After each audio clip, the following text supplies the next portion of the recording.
இன்னைக்கு வந்து மேடை போட்டு பேசியிருக்காங்க. அதே வந்து ஒரு 1.5 வருஷத்துக்கு முன்னாடி நான் அழமாட்டேன், எமோஷனல் ஆக மாட்டேன். ஏன்னா பசங்களை பார்க்கவே விடுறதெல்லாம் சொல்லியிருக்காரு ஜெயம்பி. உண்மையா சார்? பொய். அவங்களுக்கான திருமணமே வந்து பிளாக்மெயில் பண்ணி தான் கல்யாணம் பண்ணாங்கன்னு ஒரு பெரிய ஒரு குற்றச்சாட்டை வச்சிருக்காரு. அது யார் பிளாக்மெயில் பண்ணி யார் கையை அறுத்துக்கிட்டு கல்யாணம் கேட்டாங்கன்றது வந்துட்டு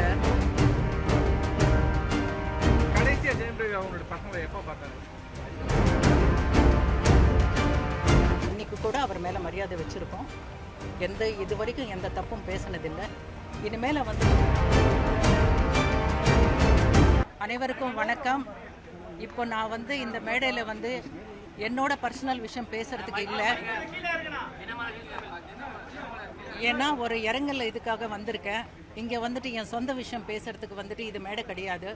இருந்தாலும் உங்கள் மேலே இருக்கிற ஒரு மரியாதைக்கு நான் வந்துட்டு ஒரு 2 வார்த்தை பேசுகிறேன்.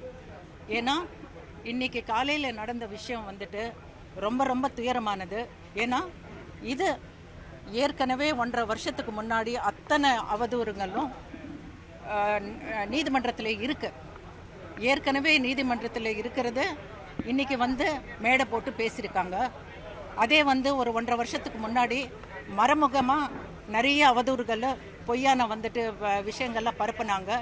இருந்தாலும் நாங்கள் வந்து ஒரு இது வந்து ஒரு இதில் கோர்ட்டில் இருக்கிறதுனால நான் வந்துட்டு இதுக்கு வந்து எந்த விளக்கமும் கொடுக்கல. ஏன்னா that is a contempt of the court. We are not supposed to talk whatever is in the court. But அவருக்கு என்ன அழுத்தமோ தெரியல. இன்றைக்கி ரொம்ப எமோஷ்னலாக ரொம்ப இதாக பேசியிருக்காரு. ஏன்னா ஏற்கனவே நடந்து தான் இன்றைக்கி மேடை போட்டு பேசியிருக்காங்க. நான் அழமாட்டேன், எமோஷ்னல் ஆக மாட்டேன். ஏன்னா நான் எந்த தப்பும் பண்ணலை. அத்தனை விளக்கலுக்கும் நாங்கள் வந்துட்டு பதில் கொடுப்போம். ஆனால் இப்போ இது வந்து நீதிமன்றத்தில் இருக்கிறதுனால இதுக்கு ஒரு அட்வைஸ் இல்லாமல் நம்ம பேசக்கூடாது. கண்டிப்பாக உங்களை வந்து நான் சந்திக்கிற ஆதாரத்தோட. ஒரே ஒரு விஷயம், ஏன் நான் வந்து இது வந்து பெருசப்படுத்தலைன்னா, ஒரு 16 வயசு பையன் இன்றைக்கி அவருக்கு வந்துட்டு பப்ளிக் எக்ஸாம் 10வது படிக்கிறாரு, என் பேரன். இன்றைக்கி அவர் நிலைமை நீங்கள் யோசித்து பாருங்கள். எக்ஸாம் எழுதிட்டு வெளியே வரும்போது எத்தனை மன உளைச்சலில் வந்துட்டு அந்த பையன் இருக்கான்றது வந்துட்டு நீங்கள் புரிஞ்சுக்கிங்க. அதே நேரத்தில் அந்த பசங்களை என்ன துரதிருஷ்டமோ தெரியல, பார்க்கக்கூடாதெல்லாம் பார்த்துருக்காங்க, கேட்கக்கூடாதெல்லாம் கேட்டிருக்காங்க, ரொம்ப மன உளைச்சலில் இருக்காங்க. இதுக்கு மேலே மன உளைச்சல் கொடுக்கறதுக்கு நான் வந்து ஒரு பொறுப்பானவள். அந்த என்னோட வந்து கடமை வந்துட்டு அந்த பசங்களுக்கு வந்துட்டு மன உளைச்சல் கொடுக்கக்கூடாதுன்றது தான். கண்டிப்பாக அத்தனை பொய்யான அவதூறுகளுக்கும் சம்பந்தப்பட்ட அவங்க கண்டிப்பாக உங்களுக்கு பதில் சொல்லுவாங்க. என் மேலே வந்திருக்க அவதூறுகளும் நானும் பதில் சொல்லுவேன். நீதிமன்றத்தில் எந்த மாதிரியான தடைமை நடந்திருக்கு? இதேதான் பேசக்கூடாதா? இல்லை அதே தான் இப்போ என்ன பேசியிருக்காங்களோ அதே தான். வேற எந்த புதுசும் ஒன்றுமே இல்லை. இன்னைக்கு எந்த மன அழுத்தம்னு எனக்கு தெரியல. பசங்களை பார்க்கவே விடுறதெல்லாம் சொல்லியிருக்காரு ஜெயம்பி. உண்மையா சார்? பொய். இல்லை, அது யாராலையுமே வந்துட்டு பண்ண முடியாது. ஜெயம் ரவி அவங்களுக்கான திருமணமே வந்து பிளாக்மெயில் பண்ணி தான் கல்யாணம் பண்ணாங்கன்னு ஒரு பெரிய ஒரு குற்றச்சாட்டை வச்சிருக்காரு. அது உங்களுக்கு 2008 வந்துட்டு நீங்கள் ஒரு விகடனில் வந்து ஒரு இது வந்திருக்கு, ஒரு இன்டர்வியூ இல்லை, ஒரு பேஜ் ஃபுல்லாக வந்துட்டு வந்திருக்கு. கண்டிப்பாக நான் வந்துட்டு அது எப்படி தேடி கண்டுபிடிச்சி எடுப்பேன். அதில் யார் பிளாக்மெயில் பண்ணி யார் கையை அறுத்துக்கிட்டு கல்யாணம் கேட்டாங்கன்றது வந்துட்டு 2008 வந்துருக்கு.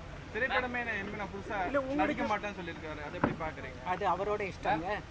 இத்தனை வருஷமாக வந்துட்டு இல்லாத ஒரு முடிவு எடுத்திருக்காங்கன்னா அது வந்துட்டு எங்களுக்கு சம்மந்தப்பட்டது இல்லை. மேம், நான் சம்பாதிக்கிற காசு கூட என்னை செலவழிக்க விடுவது கிடையாது. எனக்குன்னு இந்த ஒரு அக்கௌண்ட்டையும் அவங்க வந்து அபகரிச்சிட்டாங்க அப்படின்னு உங்கள் மேலேயும் மகள் மேலேயும் ஒரு குற்றச்சாட்டு வச்சுருக்காங்க. இந்த அவதூறு வந்துட்டு ஏற்கனவே வந்துட்டு கோர்ட்லேயே கொடுத்துருக்காங்கங்க. ஒரு கல்யாணம் ஆகி வந்து புருஷன் பொண்டாட்டி ஆனதுக்கப்புறம் உன் அக்கௌண்ட்டு என் அக்கௌண்ட்டுன்னு எனக்கு தெரியல.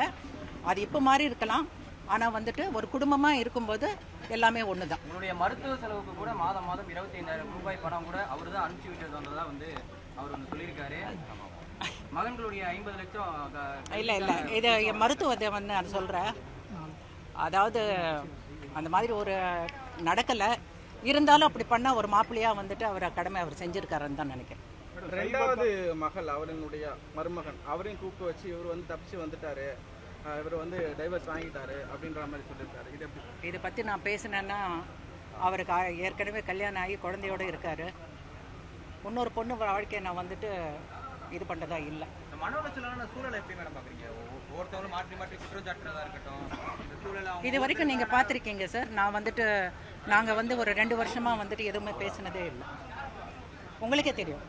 மேடம் 25 பேர் சைபர் தாக்குதல் பண்ணாங்க, அதனால தான் என் ஃபேமிலியில் பிரச்சனை, அதனால தான் டெனிஸாக போயிட்டாங்க மாதிரி சொல்லியிருக்காங்க. அது சம்மந்தம் இல்லாதனால தான் உங்களுக்கு இப்போ அதுக்கு நாங்கள் வந்துட்டு சைபர் கிரைமில் வந்துட்டு கொடுக்க போகிறோம்.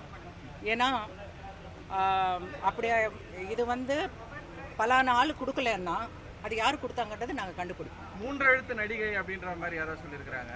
இல்ல மகன்களுக்காக தான் நான் உயிரோடயே இருக்கேன், ஆனா அந்த அப்படிப்பட்ட மகன்களே என்னை எல்லா பார்க்க விட பேரண்ட்ஸ் மாட்றாங்க அப்படிங்கிற எல்லா மாதிரி. பேரண்ட்ஸும் அதுக்காக தான் இருக்காங்க. நானும் என் பிள்ளைங்க பொண்ணுங்களுக்காக தான் நான் இருக்கேன். நான் பெத்த பொண்ணுங்களை நான் பார்த்துக்கிறேன், அவங்கவுங்க பெத்த பசங்களை அவங்க பார்க்க விட மாட்றாங்கன்ற ஒரு குற்றச்சாட்டு. பார்த்துக்கணுன்றது வந்துட்டு பொறுப்பேற்றுக்கணும்.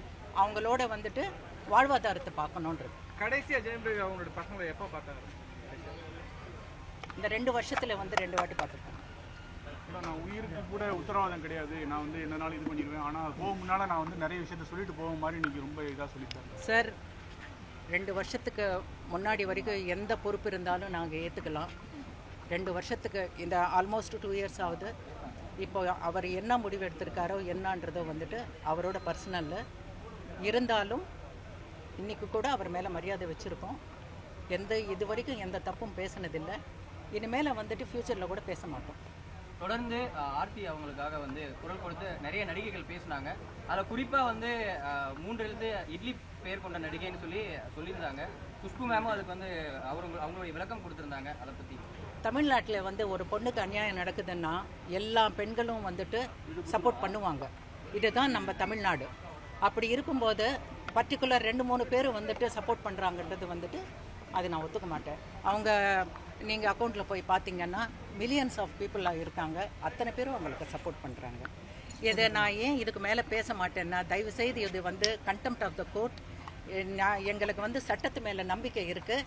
கண்டிப்பாக சட்டம் தன் கடமை செய்யும். நாங்கள் வந்துட்டு உங்களுக்கு இத்தனை அலிகேஷன்ஸ்க்கு நாங்கள் வந்து நேரில் வந்து பதில் சொல்லுவோம். கொஞ்சம் அவகாசம் கொடுப்போம். Okay, thank you.